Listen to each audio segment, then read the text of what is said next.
my beloved Boss Mike Cervera.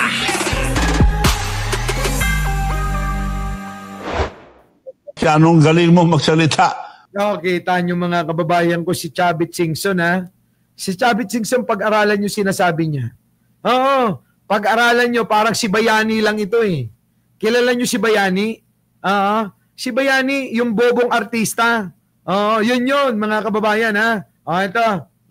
Bongbong Marcos, anong galing mo magsalita? Kung wala ka ng credibility, ako, hindi ako naniniwala sa'yo dahil wala kang isang salita. So, useless. Yung wala, importante sa lahat, credibilidad. Magaling ka magsalita, pero hindi mo, wala kang isang salita, hindi mo tinutupad ang sinasabi. Tanga naman, nung Chavit, mukha kang tanga. Sa totoo lang, yung sinasabi mo, walang laman. Sinasabi mo, walang isang salita. Alin ba talaga? Para saan? Kasi kung para sa taong bayan, hindi namin maramdaman na walang isang salita yan. Kung para sa sarili mo lang yan, wala kaming pakialam. Tama, di ba? Baka yung sinasabi niya para sa sarili niya lang, na pakikinabangan niya. Pero kung yung sinasabi niya ay pakinabangan ng taong bayan, mga kababayan ko naman, kailangan pa ba nating magsalita dyan? Sipin yung maigi. Di ba? Sige, panoorin nyo muna, ha? Chavit Singson. Gina G. Kay Pangulong Bongbong. Bongbong Marcos, anong galing mo magsalita? Kung wala ka ng credibility, ako, hindi ako naniniwala sa'yo dahil wala kang isang salita. So, useless. Yung wala, importante sa lahat, credibilidad. Magaling ka magsalita, pero hindi mo, wala kang isang salita, hindi mo tinutupad ang sinasabi mo. Kaya ako, wala akong tiwala sa iyo dahil ang tagal nyo ng mga Marcos na naglilingkod. Sinuportahan ka namin. Kaya umingi ako ng pamanhin, lahat na nakumbinsi ko noon, especially the mayors, governors, and other leaders sa pagsuporta kay BBM. May naintindihan mo ba kayo sa sinasabi niya? May naintindihan po ba kayo sa sinasabi niya? Putik na yan, mga kababayan, walang kalaman-laman. Sa totoo lang, pag-iisipin nyo maigi yung sinasabi niya, babalik sa kanya. Sige, balik natin sa kanya yung sinasabi niya. Ibalik natin kay Manong Chavit yung sinasabi niya. Manong Chavit, pasok. Bongbong Marcos, anong galing mo magsalita? Kung wala ka ng credibility, magaling talaga magsalita, hindi katulad ni Sarah. Si Sarah, pag nagsalita, hindi mo na kailangan sabihin, "Oy, psychiatrist, halika, check mo siya." Hindi na kailangan eh. Tama? Kapag si Sarah nagsalita, hindi mo na kailangan tumawag ng psychiatrist para sabihin na siya ay luka-luka. Tama po ba? Ano naman si Manong Bongbong, kapag nagsalita yung kakaiba, talagang magaling. Bibilib ka. Ako, hindi ako naniniwala sa'yo dahil wala kang isang salita. Sabi mga kababayan, hindi ako naniniwala sa'yo kasi wala kang isang salita. Bakit kinampanya mo siya, bobo? Diba? Kita nyo mga kababayan ko, kita nyo? Yung 200 ko may sukli pa. Bakit mo kinampanya pala kung wala kang bilib sa kanya? So, useless. Yung wala, importante sa lahat, credibilidad. Magaling ka magsalita, pero hindi mo, wala kang isang salita, hindi mo tinutupad ang sinasabi. Ano yung sabi? Alam nyo, yung inuugutan ni Manong Chavit, yung kanyang sariling kapakanan eh. Siguro mga kababayan, may hinihingi talaga to na hindi na ibigay eh.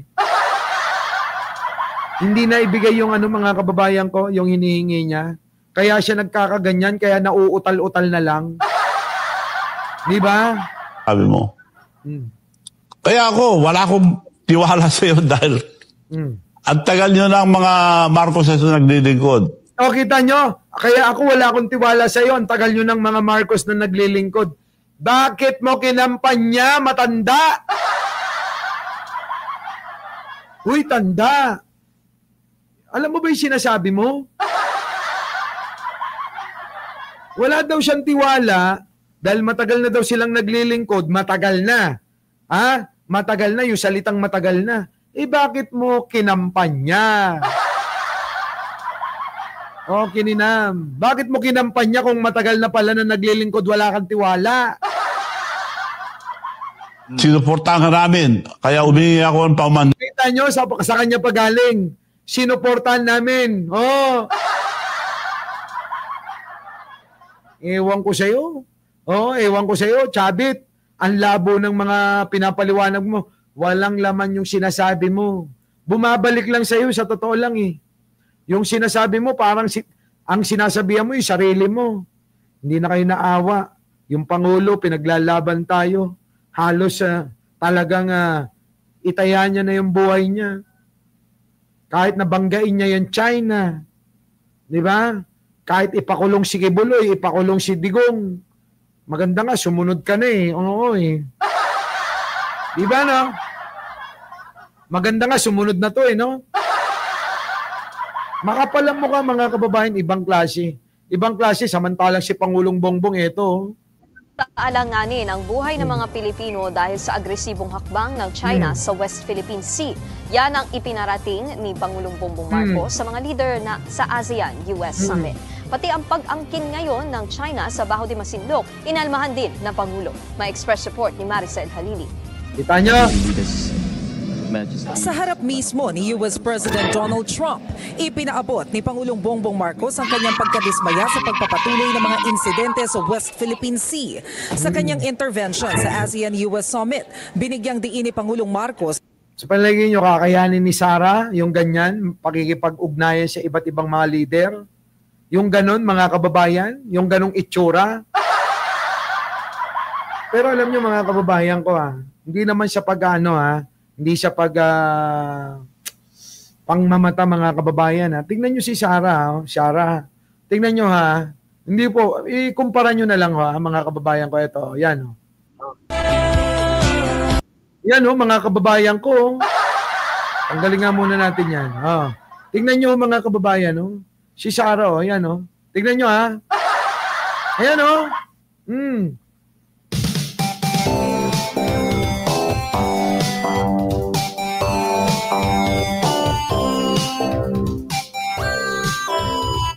Tignan nyo mga kababayan ko.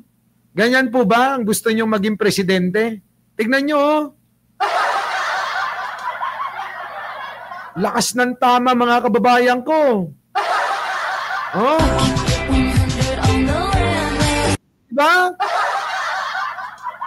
Tignan nyo itsura mga kababayan. Lakihan mo Boss Mike. Ayan tignan nyo.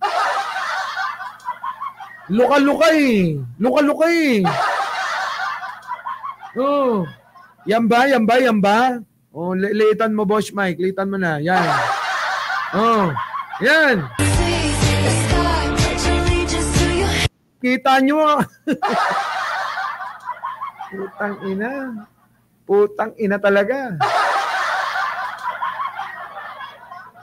Putang ina. Ano ba? Pabubo na ba ng pabubo yung mga Pilipino? Putang ina. Ano ba, nalilipasan na ba lahat ng mga DDS sa kain? Puta, ibang klase. Hoy, mga DDS, ito yung idol nyo,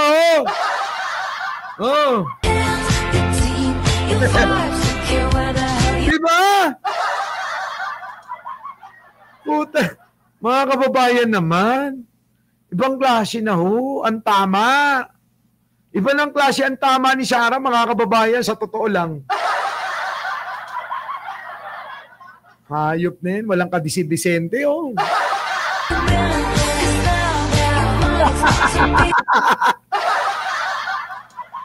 Puta, maging proud kayo, mga DDS.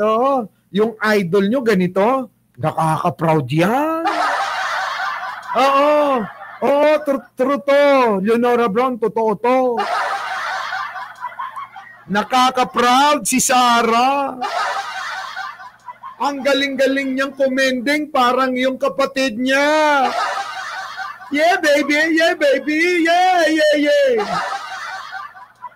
Putik na yan. Laswa, no? Ang laswa.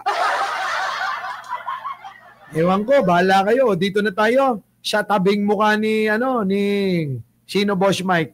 Ito, yan, Ay, magandang linggo po sa inyong lahat, ha? Oh. Ay, kayo po ho'y nakapagpahinga na. Kayo po ho'y nakapagsimba. Ako po, galing po ako sa simbahan ngayon. Ayun, tingnan nyo mga kababayan. Tabingi na ho yung mukha. Kaganyan na ho yung mukha niya, oh. Ay, magagandang gabi po, mga kababayan, ha? Diba? Laylay na ho yun dito sa kaliwa. O kung nakarap po kayo sa TV, sa cellphone, sa monitor, yung kaliwang pisngi po niya, nakalaylay na ho. Hindi kaya bangag din to? Diba? Sabi niya, bangag, bangag, bangag. Ngiwi, ngiwi, ngiwi. Yun o. Yun ho yung mukha niya bakit po naging tabingi na ho yung mukha nito? Paki-explain nga mga DDS, ano nangyari kay Roque? Ha? Ano nangyari, mga kababayan, para bang nalaglag na yung kaliwang mukha niya? Di ba, no? Nakaganyan, no? Ano ba siya? Ganyan. Roque, ano na nangyari sa'yo? Okay ni Nam. Di ba? Siya ang ngiwi. Siya yung ngiwi. Tingnan nyo mga kababayan. So, at least, no? Yan. Dalawang simba ako sa isang buwan, no? Yung Kita mo, masama kang tao. Pinagmalaki mo pa yung na at least nakapagsimba raw siya ng 2 beses sa isang buwan. Ayan, mga kababayan ko, tabingi na ho yung mukha ni Roque. Malamang ho na-stroke ito kakakain ng humba. Ikaw ba naman ang kumain ng isang kalderong humba? Hindi ka ba mai-stroke nun? Di ba? Alam nyo namang may sakit din to. Ano sakit niyan? Di ba diabetic din daw siya at marami nang ini-injection sa kanya. Dati meron pa siyang EA na talaga namang taga-tusok. Ewan ko lang kung ano yung tinutusok. Kahit pumunta ho sa malayong lugar, may tinutusok daw sa kanya. Grabe, no? Yes, truth. Parang talaga ba? Sunday at saka last Sunday. At marami naman tayong dapat pasalamatan sa Panginoon at marami rin tayong hinihingi na tulong. Gusto kong ibuga sa mukha niya iniinom ko, Marami daw ho dapat na pasalamatan, mga kababayan. Putik na yan, ano pa pasalamatan mo? Sa Panginoon. Mahirap po talaga na mawalay sa pamilya at maraming mga karamdaman, maraming mga pagsubok na... Alak ka, kita mo yan? Hirap mawalay sa sa pamilya. Bakit? Kung mayroon kang karamdaman daw, marami kang problema, maraming pagsubok, na makukulong ka pa. Pag nakulong to, hindi niya na maisusuot yung wigalit niya, di ba? Siyempre, pag nakulong ito, mga kababayan ko, hindi niya na maisusuot yung wigalit niya. Malamang, mga kababayan, ang mangyayari niya, lalabas na ang katotohanan. Ang problema, mga kababayan, kapag ito, sinabunutan sa loob ng kulungan, matutuklasan nila, mga kababayan. Di ba? Matutuklasan, baka nga magustuhan niya na sa loob yan Sabihin niya, yay, hindi na ako lalabas. Dito, marami. Yuhu! Di ba? Isang stick lang ng sigarilyo, talo-talo na ito. Di ba? Pwede ba mag-request sa susunod, sa ibang selda naman ako. Di ba, no? Matindi, no? Pagkatapos dito sa selda 1, warden, lipat mo ko sa selda 2. Oo eh. Ay, nakakasuya na rito sa Zelda 1. Sa Zelda 2, mayroon akong nasyoking. Diba? Sa Zelda 2, meron akong nasyoking doon. Sabi na naman, hindi naman pwedeng ganun-ganun lang. Ang lagay ba eh. Siyempre, kayang-kaya naman ni Roque maglagay, ano? Lagyan mo na, sige na, dali na, lipat mo na ako. Eto na ang 5K, 5K, bang! Siyempre, nando doon mga kababayan, uma-aura-aura yan ng gano'n, no? Yung mga mata niya mga kababayan, no? Namimikit-mikit, nangingindat-gindat, oh. Diba? Tapos mga kababayan, ang gagawin niyan, oy, ayan na. Diba? Alam niyo po ba mga kababayan, may kikwento ko, true to life pa. Meron po akong isang staff noon, doon po sa may Valenzuela. Dangan, siyempre, bading, ano. Mga kababayan ko sinenyasan niya yung mobile ng patrol Sinenyasan niya yung mobile ng patrol ng ganito, Binalikan ng patrol, mga kababayan. Binalikan. Sinenyasan Pumasok sa loob ng parlor. Sabi sa akin, bro, tao mo ba to? Kita mo uniforme, mga kababayan ko. Tingnan mo, bastos ito paano gagawin ko rito? Hindi ko kinonsinti, mga kababayan ko. Hindi ko kinonsinti. Kung ano yung nararapat dyan, yun, hindi porke tayo magkabrad, kukonsinting ko yan, brother. Hindi ko ganyan, hindi ako konsentidor. Dinala mga kababayan binulungan ako nung brad ko. Sige, kahit isang kahit isang gabit, isang araw lang to doon, Putik na yan, mga kababayan, alam nyo ba? Nung susunduin ko na, matapos ang isang gabi, isang araw, sabi sa akin, Share, wag mo muna akong palabasin. Hayop ka! True to life to! True to life, mga kababayan, Sabi sa akin, Share, pwede bang makiusap? Share, gamitin ko na yung aking yung aking vacation leave. Hayop din! Sabi, Sir, gamitin ko na yung aking vacation leave. Kahit 3 araw pa, sir. Hayop? Oo, mga kababayan. Bakit? Nung hinuhuli ka, takot na takot ka. Umiiyak ka pa. Hindi, sir. Nag-i-enjoy ako, sir. Malamang, mga kababayan, mag-enjoy si Rocky sa looban, Malamang, mag-i-enjoy din ito. Sa palagay nyo, mag-i-enjoy kaya si Rocky sa loob? Grabe, no? Harap. Pero sabi naman ng Panginoon, and because this is Sunday, eto na naman tayo, Rocky. Kumana ka na naman ng ganyan gagamitin mo. Ayaw ko ng ganyan. Alam nyo, wala silang karapatang gumamit ng salita ng Diyos, gagamitin ng Diyos, Nako! Ginagamit mo yun, naniniwala ka kay Kibuloy, pinagtatanggol mo. Yung ginagawa mo, ewan ko ba sa inyo? Sa bagay, Boss Mike. Ang topic mo lang naman, gusto mo ipakita, tabingi na yung mukha niyan totoo naman, di ba? Totoo naman, tabingi naman na yung mukha, okay na yun. So paano? Ayaw na. Babay na agad. Muli, maraming salamat po sa inyo lahat. At shoutout po sa inyong lahat, mga kababayan. Maraming salamat po. Our beloved Boss Mike,